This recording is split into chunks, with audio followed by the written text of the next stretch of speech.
योगी ने विरोधियों के मुंह पर लगा दिया ताला, एक फैसले से सबको हिला डाला। अग्निवीरों को दिया ऐसा तोहफा, मोदी शान ने भी दबदबाई बाबा की पीठ। एक नहीं तीन तोहफों से गदगद हो उठे अग्निवीर, खींच दी योगी ने विपक्ष के माथे पर चिंता की लकीर। किया ऐसा काम, पूरे होंगे अब युवाओं के अरमान। अग्निवीरों को कहां कितना मिलता है आरक्षण, यूपी पुलिस भर्ती में कितना मिलेगा रिजर्वेशन। योगी ने कर दिया सब कुछ साफ, दिल्ली तक जाई फैसले की चर्चा। यूं ही नहीं, योगी को सब अपना मानते हैं, क्योंकि योगी ऐसी दिलेरी का काम करते हैं जिसकी चर्चा सूबे ही नहीं पूरे देश भर में छा जाती है।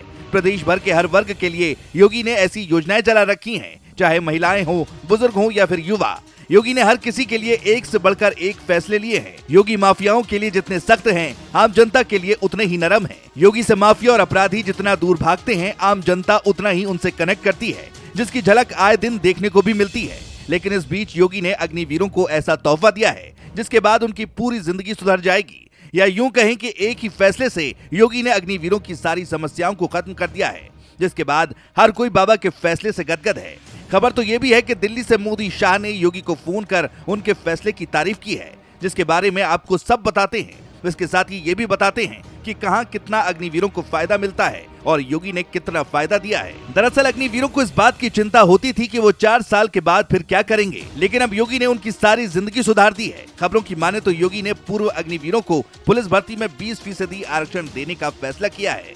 इसके साथ ही यूपी पुलिस सेवा में भी इनको आयु सीमा में 3 साल की छूट मिलेगी। योगी के इस फैसले से हर कोई खुश हो उठा है। बता दें, योगी के इस फैसले से अग्निपथ योजना के पहले बैच के अग्निवीरों की सेवा पूरी होने के साथ ही उन्हें लाभ मिल जाएगा, जिसके पीछे की वजह भी है। दरअसल साल 2022 में मोदी सरकार की ओर से शुरू की गई इस योजना के जरिए अग्निवीरों के पहले बैच को सेना, एयरफोर्स और नेवी में 4 साल के लिए सेवा का मौका मिला है।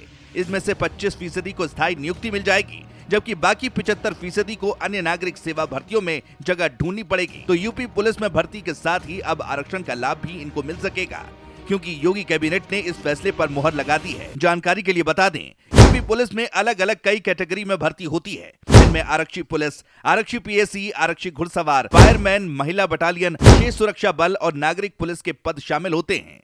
लेकिन उत्तर प्रदेश सरकार ने इनकी सीधी भर्ती के लिए 20% पद आरक्षित कर दिया है। साथ ही उम्र में भी 3 साल की छूट मिलेगी, जिससे इनके सपने साकार होंगे और उत्तर प्रदेश पुलिस में काम करने का मौका भी मिलेगा। रिपोर्ट्स की माने तो यूपी पुलिस में जल्द ही अलग अलग 20 से 25,000 पदों के लिए भर्तियां निकलने वाली हैं। अगर पदों की संख्या 25,000 होती है तो 20% के हिसाब से अनुमान है कि करीब 5,000 पद अग्निवीरों के लिए आरक्षित होंगे, जिससे अग्निवीरों को रोजगार मिलेगा तो उनके सेना के अनुशासन और कुशलता का लाभ प्रदेश के पुलिस बल को भी मिलेगा, जिससे अपराध मुक्त का जो सपना योगी का है वो भी पूरा हो जाएगा।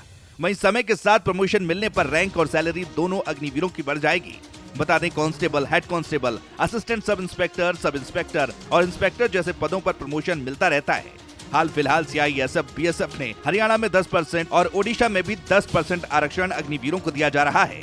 ऐसे में यूपी में उन्हें सबसे ज्यादा आरक्षण दिया जाएगा, जो योगी का सबसे बड़ा फैसला है। खबर तो ये भी है कि मुख्यमंत्री योगी आदित्यनाथ जिस हिसाब से ताबड़तोड़ फैसले ले रहे हैं, उससे न सिर्फ प्रधानमंत्री नरेंद्र मोदी बल्कि गृह मंत्री अमित शाह भी खुश नजर आ रहे हैं और इस बार उनके फैसले की तारीफ भी हुई है। बताया यही जा रहा है कि योगी आदित्यनाथ ने इस फैसले को लेने से पहले आला कमान से राय ली। मोदी और अमित शाह से उनकी बात हुई। इसके बाद योगी की प्लान की तारीफ दोनों ने की। योगी आदित्यनाथ ने अब जो फैसला लिया उससे अग्निवीर खुश हैं। बता दें, योगी ने एक ही नहीं कई कैबिनेट में अहम प्रस्तावों पर भी मुहर लगाई है। यूपी में अब लोग पर्यटकों को अपना घर किराए पर दे सकेंगे। ये व्यवस्था ग्रामीण और शहरी दोनों इलाकों के लिए लागू की गई है। इसके लिए होम स्टे का लाइसेंस लेना होगा। इसके अलावा अयोध्या, मथुरा, वृंदावन, वाराणसी सहित प्रमुख तीर्थ और पर्यटन स्थलों पर अब लोगों को सस्ती आवास सुविधा मिलेगी। योगी आदित्यनाथ ने जो फैसले लिए हैं, उन पर आप क्या कहना चाहेंगे, कमेंट में बताएं।